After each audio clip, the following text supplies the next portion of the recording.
Let me tell y'all something right here and now. Go ahead and forgive them. Go ahead and forgive them. I want to share with y'all something about forgiveness that a lot of people don't understand.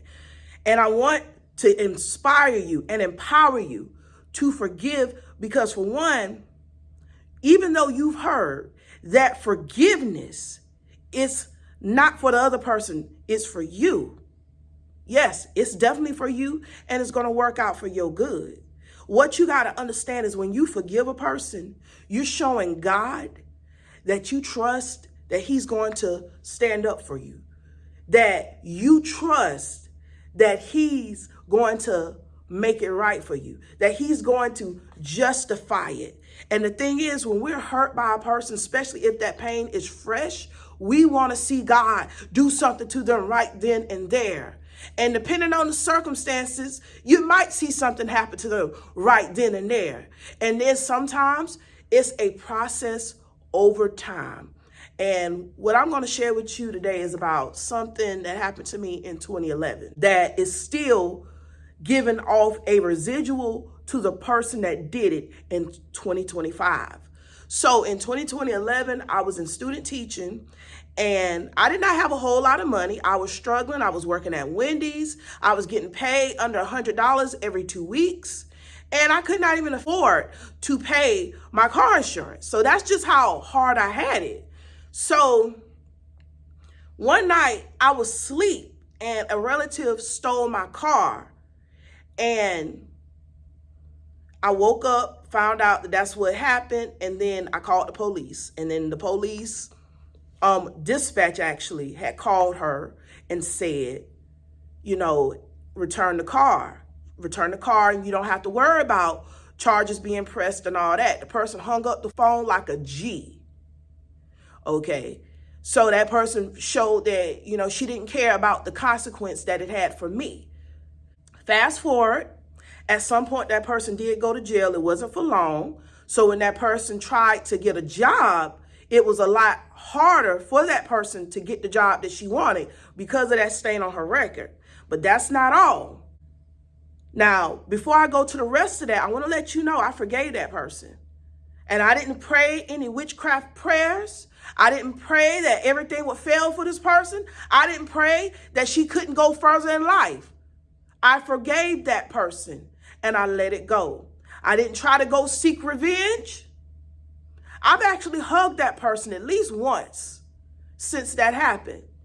And it was no ill intent. Okay. So we're in 2025. Somebody told me last night, this person, because of what they did to me, because other people knew about what happened, but this person has to get a car every year. And it's not no brand new car off the lot. It's not a brand new reliable car. It's a lemon. Usually this person gets something like a lemon every year. And the person says that this person that did that to you is still paying for what was done. And I told that person, I been forgave that person, but I didn't know that person was going through like that. Another thing I realized after hearing that too, there were times I would drive by on the road and I would see someone that looked like they're having it rough, like they just look like they're not doing well. And in South Carolina, I seen that person on Broad River Road. So I went to a store on Broad River Road and I happened to see that same person I would drive by on the road. And when I got a closer look, I'm really like, that's that relative. And then the relative looked like she tried to avoid me, didn't want to speak to me or nothing. This was after she did what she did. But at the end of the day, God avenged me. God got me back on track, gave me back more than what I've imagined. Because now that when I drive, I don't have to get a car every year. I'm telling y'all, because of what this person did, God is allowing me to see that he took care of that person. And that person never came back and apologized. Even though there's a point in time, this person was around me. We talked about other stuff, but we did not talk about what she did to me. how it hurt me, how it made me feel, how it cost me sleepless nights, how it cost me money. We never talked about that. That person never apologized. So every year, income tax time, they always spending it on another car that they ain't gonna have by the end of the year.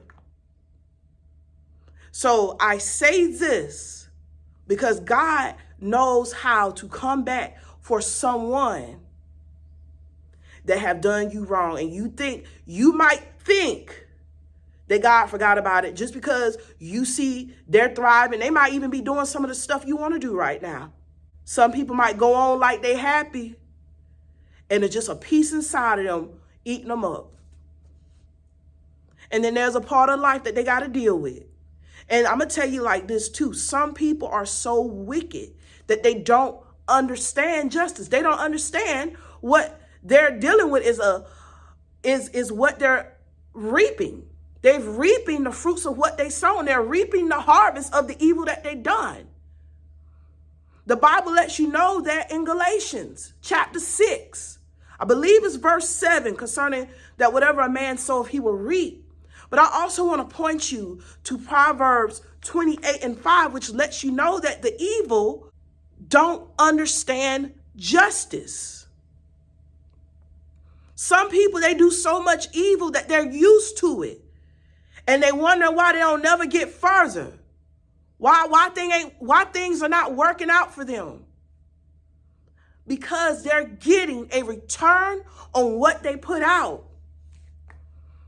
And what you got to understand, if you're walking the straight and narrow, you walk in the path that God has carved out for you. You minding your business. You're doing right by people. And somebody calls themselves, they want to inconvenience you when they don't have to, when they can go on about their business, when they can do the right thing or choose somebody else to play with. But no, they want to come and choose somebody that belongs to God. I'm here to let you know.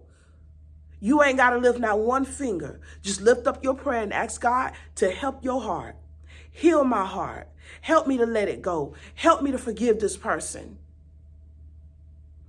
Give it to God. He's going to take care of the rest. The Bible lets you know that God will avenge. The Bible tells you in Romans that you are not to repay evil. So the only thing you got to do, which is going to be your biggest flex, is to not do nothing. Let them think they won. Let them think they got away. Let them think, because they're going to be doing more thinking about it than you eventually when God starts to deal with them. And you know what? If they don't want to apologize, that's fine, because God is going to make them account for it. Don't you intervene. Let God handle them. I know you want justice right now. Sometimes the best way for them to be handled is over time. Over time. So look, God got you. That's why you step back and you let him do what he do. Because again, when you allow God to do his thing, you're showing that you trust his judgment. You're showing that you trust his wisdom. You're showing that you trust his expertise on the situation. You're showing that you're trusting his infinite wisdom and insight on how to resolve the issue when it concerns payback. If this message have blessed you, hit the subscribe button and God bless you.